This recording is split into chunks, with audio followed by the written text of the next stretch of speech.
Donc merci beaucoup. Nous avons aujourd'hui, avec les services techniques de la municipalité et nos partenaires sur le terrain, comme le comité de gestion de APEXI 1 et l'hôpital Philippe Senghor, le centre de santé Philippe Senghor et le quartier Khouroui, fait des visites pour voir le dispositif mis en place pour pallier aux inondations. Donc vous savez pertinemment que nous sommes à la période hivernale et il nous fallait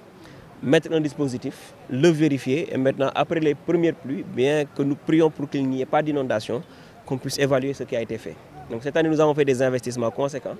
de près de 14 millions en achetant beaucoup de matériel, beaucoup de pièces détachées et aussi des motopompes de 150 mètres cubes. Donc qui viennent renforcer le parc de l'année passée parce que l'idée aujourd'hui est de nous renforcer d'année en année pour avoir un stock de matériel utile à pallier aux inondations.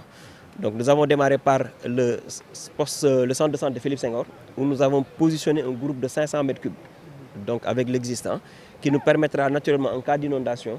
de pouvoir pomper et de reverser sur la route Djaraf Thierno Diop Gueye pour regagner l'axe Baïda Meng pour leur évacuation dans le canal. Donc nous avons fait aussi Khouroui où leur motopompe était dans un état de vétusté très avancé. Donc nous l'avons remplacé par un groupe de 150 mètres cubes. Donc nous avons terminé aussi par APEXI où vous savez avec l'ONAS et l'État du Sénégal il y avait eu un projet de réalisation de canaux d'évacuation des eaux pluviales. Donc actuellement nous en sommes à deux de diamètre 400 mm et un de diamètre 800. Donc ce qui fait un total de 1600 mm au niveau de APEXI 1 pour évacuer les eaux pluviales et dont il fera jonction avec l'AN, c'est-à-dire l'axe de la résidence de Chérif Ousseynou Laye. Donc nous avons aussi prépositionné un groupe de 150 mètres cubes à APEXI 1 vers le CM de Yoff pour naturellement pallier aussi au risque d'inondation dans cette zone. Ce qui est salutaire aussi est que les populations de APEXI 1 à travers leur comité de gestion qu'il faut féliciter et encourager ont mis en place une infrastructure, une digue qui permettra de faire continuer les eaux vers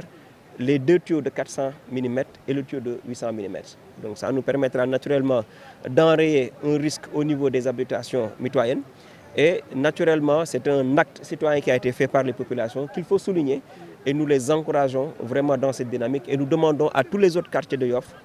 à l'instar de ce que Tongor fait en matière d'engagement communautaire, à l'instar de ce que l'AN fait en matière de curage, de ce que Denat fait, que tout le monde puisse s'y mettre afin que la municipalité puisse réussir sa mission. Donc nous ngi leen di sant di leen gërëm tey dañ doon def doxu nemmeeku ndax ñu ngi ci période nawet ñu tegoon fi ay motopompe bu 500 mètres cubes ci Philippe Senghor pour li nga xamante ne ndox mi mu bañ leen a sonal comme at yi ñu weesu 500 mètres cubes boo xam ne bu ñu pompé ci hôpital bi ci réseau bi dañ koy génne si Djaraf Thierno Diop Gueye mu rejoindre rue Baïda Meng mu dugg ci canal bi war a dem géej donc foofu xool nañ ko saytu nañu ko ba noppi bi ñu fa jógee dem Khouroui quartier Khouroui Ndioufène gis nañ ne foofu metti na amoon nañu 150 mètres cubes boo xam ne demoon na ba néew doole ñu yeesal leen teg fa bu mag bu bees bu 150 mètres cubes donc loolu it bi ñu fa jógee ñëw nañu APEXI 1 APEXI 1 li ñu fi fekk mooy population yu organisé wu comité de gestion bu defar benn digue boo xam ne tey dina tax ndox yi ba ñu dugg ci yenn zone ci quartier bi loolu it ñu leen ci jaajëfal bu baax di leen ci ñaanal te di wax ñëpp ñu roy ci APEXI ni ko APEXI defee Laayeen def ko ci curage bi Ndenaat def ko ci curage bi Tongoor taxaw temm ci xeex inondation yi donc loolu ñu ngi si woo quartier yëpp pour ñu mën ci taxaw góorgóorlu ci donc APEXI positionné nañ fa beneen motopompe bu 150 mètres cubes bu bees ci booru CM bi pour risque d'inondation yi nar a am foofu aussi ñu mën ko endiguer donc mu ngi dina taw nag mais ñu ñaan yàlla rek mu bañ a jur jéey yu bari mais bu tawee ba pare dinañ wàccaat ci terrain bi évaluer li nga xamante ne moom la ñu teg comme dispositif bu jaree yokk ñu yokk ko te am nañ aussi en réserve ay motopompe de 150 ñaar yu 150 yoo xam ne yeesal nañu ko ak 12 de 80 mètres cubes pour tey quartier yu mel ni Khouroui ak tout autre quartier bu koy soxla ñu mën a am un dispositif léger d'intervention boo xam ne dinañu permettre vraiment ñu jàppale askan wi ci li nga xamante ne mooy inondation yi li may fàtte mooy émissaire bi nga xamante ne tey mooy jàllale ndoxu taw yi ñu def ko APEXI 1 ak ONAS ak État du Sénégal boobu aussi 800 mm la fekk ñaari 400 yi fi nekkoon donc bu ñu liggéeyee loolu am nañu yaakaar ne ren